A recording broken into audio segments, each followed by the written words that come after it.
BJP के नेता और प्रवक्ता एसएन सिंह इस वक्त हमारे साथ मौजूद हैं। एसएन सिंह साहब, इस पर आप क्या कहेंगे? देखिए मनोज जी, नेचर और सिग्नेचर चेंज नहीं होता है। ये सब कहानी, सारा किस्सा कुर्सी का है।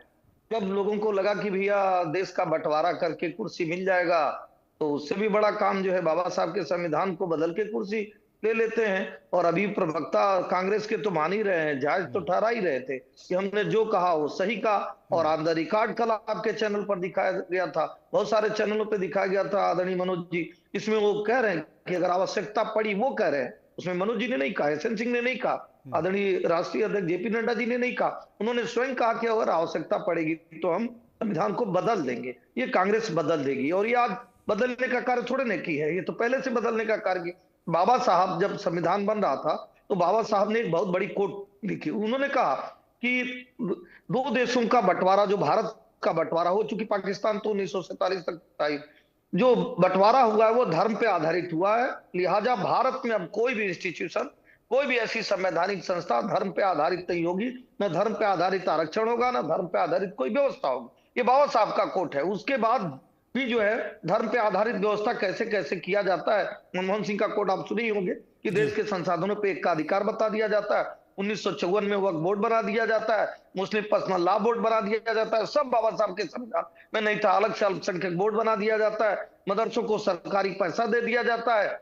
मुझे लगता है कि ये बार बार बार बार एक बहुत बड़ा षड्यंत्र रचा जा रहा है मनोज जी, कि किसी भी तरह से, जो मैं कहा था ना कि किस्सा कुर्सी का, कुर्सी बची रहे, कुर्सी मिल जाए कर्नाटक में और देश में भी कुर्सी मिल जाए, इसलिए देश का विभाजन भी हो जाए, तो वो कांग्रेस को स्वीकार है। और कांग्रेस ये पाप करने के लिए आतुर है और तैयार है। आज प्रवक्ता भी यहाँ पे कह रहे थे, एंडरसन की बात नहीं आप कर रहे थे, आज क्वात्रोची की बात नहीं हो रही थी, आज बात संविधान बदलने नहीं बदलने की, और कहां कहां चले गए थे। आज ये पूछा जा रहा है कि भाई बाबा साहब के संविधान में तो धर्म पे आधारित आरक्षण की व्यवस्था ही नहीं है, तो बार बार आप क्यों धर्म पे आधारित आरक्षण की बात करते हैं? अपने चुनावी घोषणा पत्र में आदरणीय मनोज जी, अपने चुनावी घोषणा पत्र में भी इन लोगों ने कहा था, और जो इनका अभी बजट पेश हुआ है उसमें भी आप देखेंगे एक व्यवस्था करते हैं 1,000 करोड़ रुपए मदरसे के लिए, जो मुस्लिम बाहुल्य एरिया, मतलब मुस्लिम एरिया क्या होता है, जैसे भारतीय जनता पार्टी की सरकार आदरणीय मनोज जी देश में, उसने बिजली सभी के लिए, पानी सभी के लिए, सड़क सभी के लिए, शिक्षा सभी के लिए, सुरक्षा सभी के लिए, तो आज सभी के लिए उजाला योजना है, उजाला योजना है, किसान सम्मान निधि है, गरीब कल्याण की योजना, सभी सबके लिए। लेकिन लगभग 54 ऐसी योजनाएं होंगी जिसमें देखे होंगे सिर्फ अल्पसंख्यक अल्पसंख्यक अल्पसंख्यक, मुस्लिम तुष्टीकरण मुस्लिम तुष्टीकरण। ये क्या दर्शाता और बताता है? भारत रहे चाहे न रहे, बाबा साहब का संविधान रहे चाहे न रहे, राहुल गांधी जी को कुर्सी पे तक पहुंचाने के लिए हम किसी हद तक जा सकते हैं। आप बताइए, देश इससे आहत नहीं है मनोज जी? क्या भारतीय जनता पार्टी इससे आहत, संपूर्ण भारत के लोग इससे आहत हैं कि जी। संवैधानिक व्यवस्था के विपरीत जाकर एक बहुत बड़े नेता जो उप मुख्यमंत्री हैं, वो इस तरह का बयान दे रहे हैं और चैनलों पर बैठ के उनको डिफेंड करने का कार्य उनके प्रवक्ता कर रहे हैं, तो किसके मन में आक्रोश नहीं आएगा और नवीन किसको रोष नहीं नवीन जी आएगा? मेरे कौन साथ इस पे मौजूद आपत्ति हैं। नहीं नवीन करेगा? जी मेरे साथ जी, मौजूद मैं हैं। कहूंगा नवीन ये जी, जब पहली, सबको ये पता है कि आरक्षण की सीमा 50% से ज्यादा नहीं हो सकती, तो फिर क्यों राजनीतिक पार्टियां इस तरह का संकेत देती हैं? सरकार अपने वोट बैंक की खातिर इस तरह के फैसले तो ले लेती हैं और उसके बाद सर पीटती रहती हैं। उदाहरण के तौर पर अभी विधानसभा चुनाव हुए, लाडली बहना योजना का असर देखा कि धड़ाधड़ सरकार बन रही है। कोई भी सरकार, कोई भी राजनीतिक पार्टी पीछे नहीं रही, सरकार तो बन गई, चाहे वो इस राजनीतिक पार्टी की हो या उस राजनीतिक पार्टी की हो। लेकिन सरकार चलाने वालों के माथे पर पसीना आ रहा है कि पैसा है नहीं, हर महीने कर्जा ले रहे हैं, कर्जा लेकर काम चला रहे हैं। इतनी हिम्मत नहीं है कि योजना को बंद कर दें।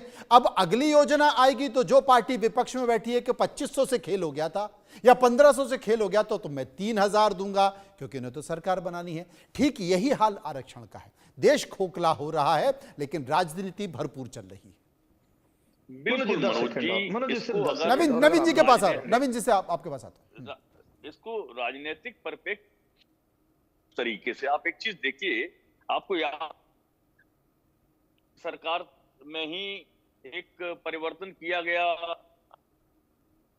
मंत्री ने SC/ST कर दिया। अल्टीमेटली क्या हुआ, कांग्रेस ने और विपक्षी दलों ने बहुत दबाव बनाया, तमाम लोग सड़कों पर उतरे और उसके बाद भारतीय जनता पार्टी को संसद से इस कानून को पास करना पड़ा, दोबारा लेके आई। अब स्थिति क्या हो गई है कि देखिए, भारतीय जनता पार्टी की केंद्र की सरकार के साथ दो बैसाखियां हैं, एक है जेडीयू की और दूसरी है टीडीपी की, और इन दोनों का जो वोट है वो मुस्लिम समाज से भी ठीक ठाक वोट आता है।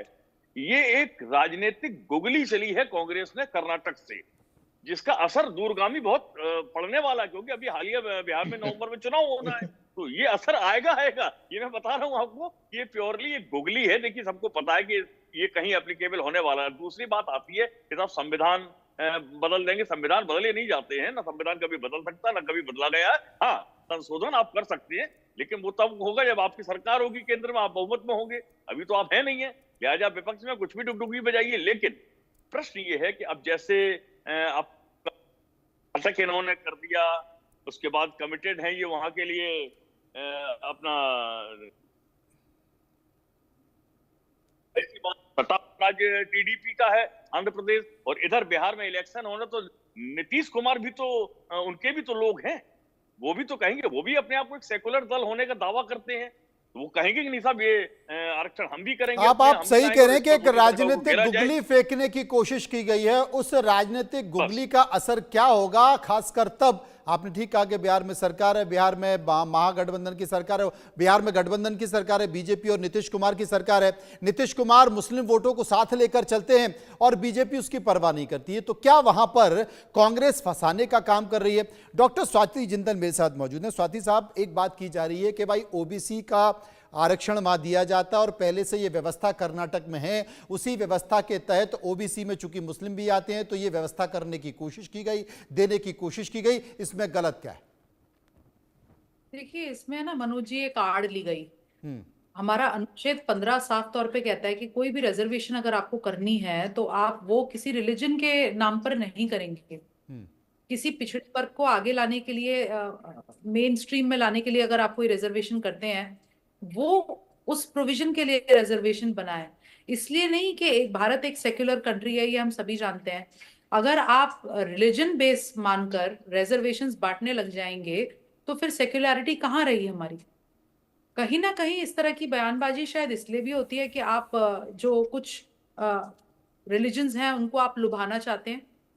आप सोचते हैं कि रिजर्वेशन भले ही ओबीसी के कैटेगरी में हम दे दें, बट मुस्लिम्स का नाम देकर शायद हम कुछ और एक्स्ट्रा वोट बटोर पाएंगे, वरना कोई ऐसा प्रोविजन है नहीं संविधान में जिस ऐसा पर कोई आप प्रोविजन है नहीं संविधान में। हिमांशु भट्ट मेरे साथ मौजूद हैं। हिमांशु जी,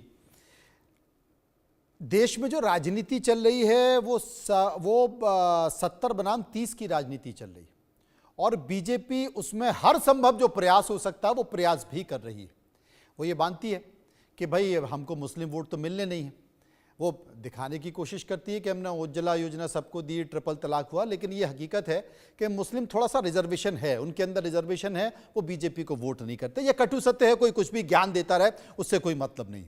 दूसरी जो सबसे बड़ी चीज़ है बीजेपी की कि लगातार जो मुद्दे तैर रहे हैं, राजनीतिक माहौल में जो मुद्दे तैर रहे हैं, चाहे वो औरंगजेब का मुद्दा हो, मंदिर मस्जिद का हो, काशी मथुरा का हो, तमाम सारे मुद्दे जो तैर रहे हैं, उन मुद्दों से स्पष्ट तौर पर दिखाई देता है कि भाई बीजेपी 70% की राजनीति कर रही है। और तो और भारतीय जनता पार्टी ने अपनी कैबिनेट से एकमात्र जो मुस्लिम चेहरा था मुख्तार अब्बास नकवी, उनको भी किनारे पर कर दिया, बोले भैया अभी तुम जरा साइड में बैठो, हमारा खेल दूसरा चल रहा है।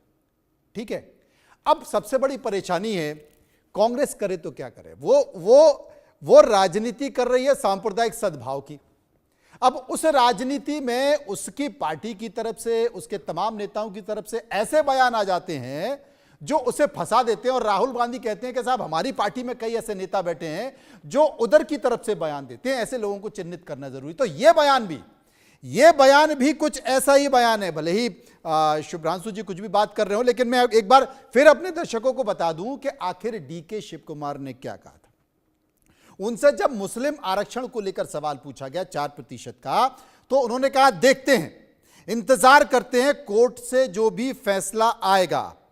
हमने तो शुरू किया है, मुझे पता है कि सब लोग इसके खिलाफ कोर्ट जाएंगे, हमें एक अच्छे दिन का इंतजार करना होगा, वो दिन आएगा।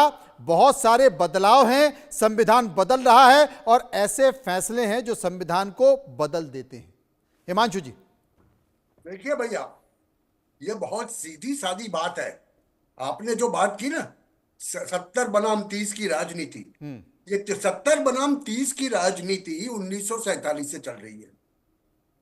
तब बात चल रही थी 30 की राजनीति की, कि छोटा भाई है, छोटा भाई को सब मिलना चाहिए। और इसी वजह से वो 2010 तक चला, जबकि हमारे उस तत्कालीन प्रधानमंत्री ने कहा कि देश के संसाधनों पे सबसे पहला हक। नहीं हिमांशु जी, हिट विकेट इनकी तरफ से नहीं हुआ। चूंकि आप 1947 पर चले गए, तो मैं आपको बताता हूं कि बीजेपी की तरफ से भी बहुत सारे हिट विकेट हुए। तभी तो अडवाणी जी जिन्ना की मजार पर चले गए थे, तभी तो अडवाणी जी जिन्ना की मजार पर चले गए थे। और वो जो पुरानी गलतियां बीजेपी से हुई है, आज की बीजेपी वो गलतियां करना नहीं चाहती। नहीं, वो गलतियां बीजेपी ने भी की, वो गलतियां बीजेपी ने भी की, मगर तकलीफ कहां आ गई पता है जी? तकलीफ ये आ गई कि ये जो रिजर्वेशन की बात है, अगर समझ लो आर्थिक स्तर पे रिजर्वेशन को कोई एक पक्ष, ये 30 वाला या 70 वाला, समझ के समाज के अंदर लाने की कोशिश करता, तो उसका प्रभाव बहुत अच्छा होता, मगर वो हुआ ही नहीं। और ये चला गया डोल्स के ऊपर। आप जो 1500 बनाम 2500 और 3000 की राजनीति की जो कह रहे हैं ना, उसके ऊपर चला गया। आर्थिक पिछड़े तत्व के लोगों को जब आरक्षण देने की बात आती है, तब ये 30 वाले भी नहीं चाहते, 70 वाले भी नहीं चाहते, क्योंकि ये 30 वालों में भी खाली वो 5% ऐसे हैं जिनको आरक्षण सब मिलता है, बाकी के 95% को नहीं मिलता। और यही बात 70 वालों में होती। तो मेरा कहने का मतलब यह है, आपने जो सवाल पूछा कि ये क्यों हो रहा है, ये इसलिए हो रहा है कि जब ये प्रयास हुआ कि आरक्षण आर्थिक स्तर पे होना चाहिए और सबको वो मिलना चाहिए, मगर ग्राउंड रियलिटी, ग्राउंड तक, धरातल तक वो पहुंचता नहीं है। फिर वो 30 की राजनीति हो या 70 की। और ये देखा जाता है कि किसकी कितनी जाति है और किसको उस जाति के आधार पर आरक्षण दिया जाए। मतलब सही मायने में